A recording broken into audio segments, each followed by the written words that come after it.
Good morning. Good morning. We are extremely pleased that you are here. It is good to come together for the purpose of co-creating. Do you agree? Yes. You're knowing what you are wanting? Yes.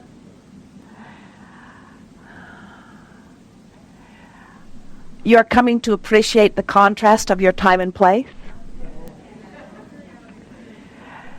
You are understanding that you are creator of your own experience? You are understanding that it is through the vibration that you are offering and that the universe is matching, that all things are coming to you? Are you coming to know that what creating is really about is deliberately offering a vibration, understanding that all things are vibrational, and that as you become deliberate about the vibration that you offer, that you are then deliberate about the manifestation that comes to you? Are you coming to understand how you can discern what the vibration is that you are offering? Are you recognizing that the emotions that you feel tell you everything about that vibration? Well, then there is not much for us to tell you.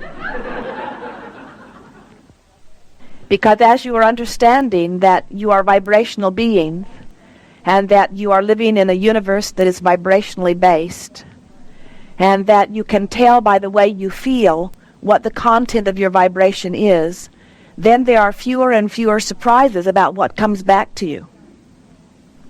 Most physical beings, humans, do not understand fully that their emotions are the key to helping them to understand what it is they are offering vibrationally. There is a stream of non-physical energy that is source energy. It is the energy that created you. It is the energy that sustains you. It is the energy from which all things come forth. And this creative energy is summoned by you through the power of your desire. In other words, as you are moving around in your physical environment, the contrast inspires you to desire. And that desire is the summoning of the life force. You use the words, ask and it is given. And that's exactly what that means, because when the desire is born within you, not asking with your words, but asking with the desire that has been formulated within you, that is the byproduct of the contrast that you are living. So when that asking is taking place, the non-physical energy is always answering. So here is this stream of non-physical energy. And as deliberate creators, there are only two things that you need to know about that energy. First, how much of the energy in this moment am I asking for? And next, of the energy that I'm asking for with the power of my desire, how much of it am I in this moment allowing to flow through? Your emotions tell you everything you need to know about that. We're going to stop on an emotional scale in 4 places just to give you a sense of what we mean about this important guidance system that is within you, that is really your emotion. Feel with us the feeling of passion. When you are in the moment of feeling passion, what that means relative to the first thing, how much desire is present, lots of desire. In the feeling of passion, there is much asking. What does the feeling of passion mean about resistance? Not much resistance. In other words, in the moment of passion, there is strong asking, so there is a strong pulling of energy through you toward whatever your object of desire is, and there is no resistance, but instead full allowing. Now feel with us the feeling of peacefulness or contentment. What does that mean in this moment about your asking? Not a whole lot of asking right now in this moment. But what is it saying about your resistance? Not much resistance. There is plenty of allowing. So when you are in the place of passion, you have strong desire and no resistance. So you're summoning life force toward your creative process in a very powerful way. When you are feeling peacefulness or contentment, It means you're not pulling a lot of energy right now because you're not focused in any strong way on some strong desire, but there's no resistance in your vibration. Now feel with us the feeling of frustration. What does that mean relative to your desire? There's some desire, isn't there? And what does the feeling of frustration mean about your resistance? There's some resistance too, isn't there? Now feel with us a stronger feeling of negative emotion. Call it rage or strong anger or depression. What is this telling you about your asking? Strong asking, isn't there? In other words, if there's strong negative emotion, it means there's a lot of desire here. What does that mean about your resistance? A lot of resistance. So you can tell by the way you are feeling what you are doing with this energy stream. You came forth as created beings. In fact, you are creative geniuses. You said, I will go forth into this physical time-space reality, into what I see from my non-physical eyes as the perfect environment in which I could, or anyone could possibly ever create.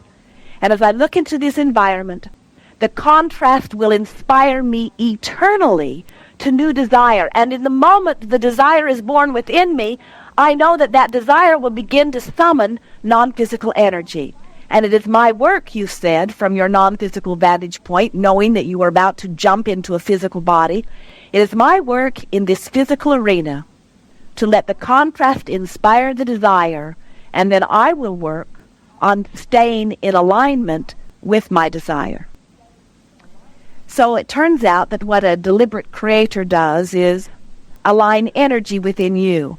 In other words, the process of deliberate creation is not about getting the whole world to understand that your point of view is right.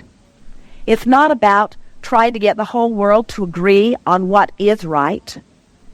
What deliberate creating is letting the contrast, the variety, inspire you in your uniqueness to your powerful, individual, unique, in this moment desire. And then your work is to align the energy within you so that it is all in harmony. We want only peace.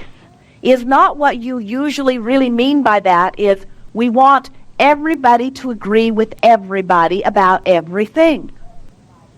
Now we're in trouble already.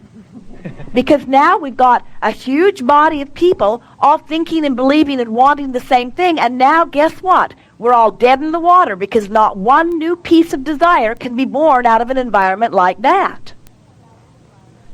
You see, desire is born out of diversity. It is, and we didn't say conflict, we said difference. Desire is born out of variety, you see. And so from the non-physical perspective, you say, there's no way to get around this. We're either all free or we're not. And so you said, well, let's set up this environment where everybody can choose what they are individually wanting, where every individual vibrationally attracts unto themselves, so there can be infinite worlds in same environment.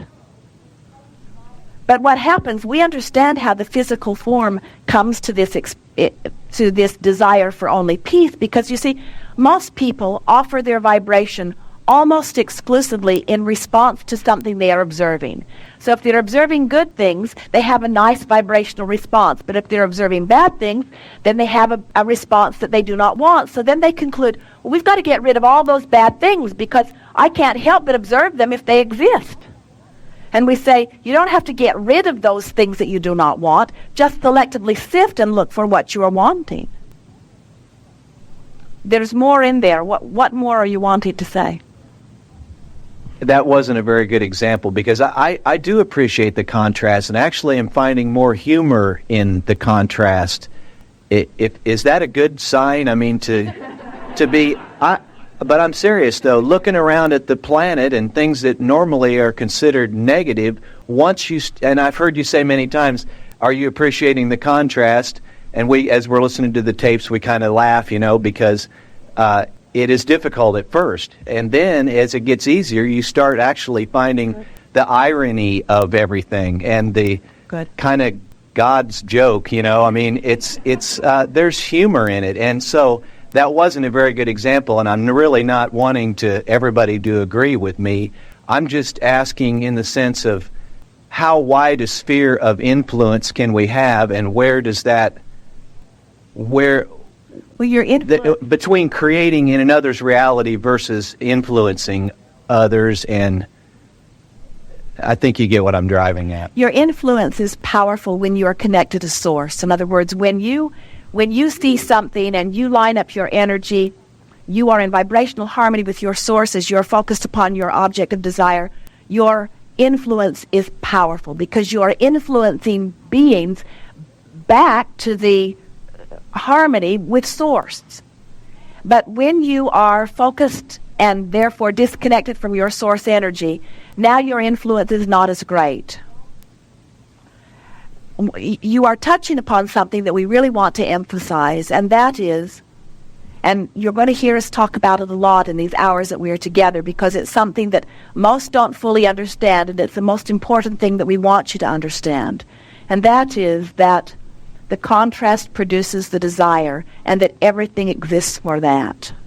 Very often, you'll be living something which will produce a desire within you, and you'll say, I would very much like to achieve that desire. And then your whole world seems to be pointed toward getting from where I am over here without my desire to over there where I want to be with my desire. And what that does is produce such a keen awareness of the crevasse between where I am and where I'm wanting to be.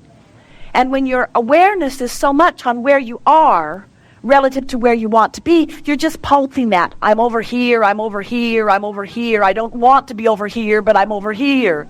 This is who I am. This is where I am. I don't want to be here, you see. And so what we're wanting you to come to realize in a very keen way is that all of this contrast exists for that moment of the desire being born. That desire being born is the most significant part of all of this. And if you could just feel the freshness and the newness and the exhilaration of that new desire within you, understanding that any desire that is within you, the universe will manifest.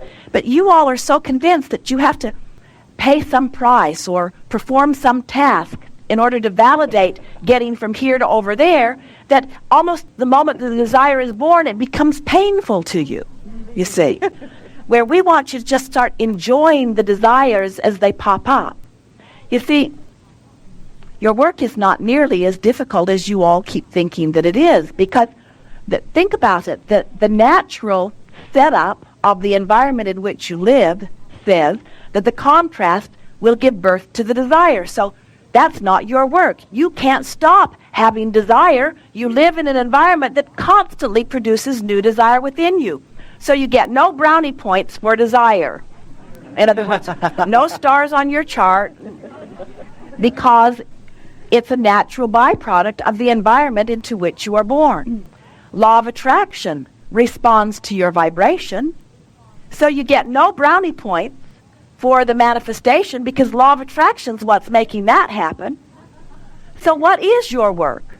Your work is, once the desire is born within you, to hold that desire so clearly in your mind that you become a vibrational match or equivalent to that desire. That's what your entire process is about. The contrast produces the desire. Here's the new desire. I'm over here in the negative that produced the desire. Now my work is to bring this vibration up to match this vibration, which in very simple terms means only give my attention to that new desire and talk about it. Fantasize it. Pretend it. Give it my attention until that desire becomes a familiar feeling or a familiar vibration within me.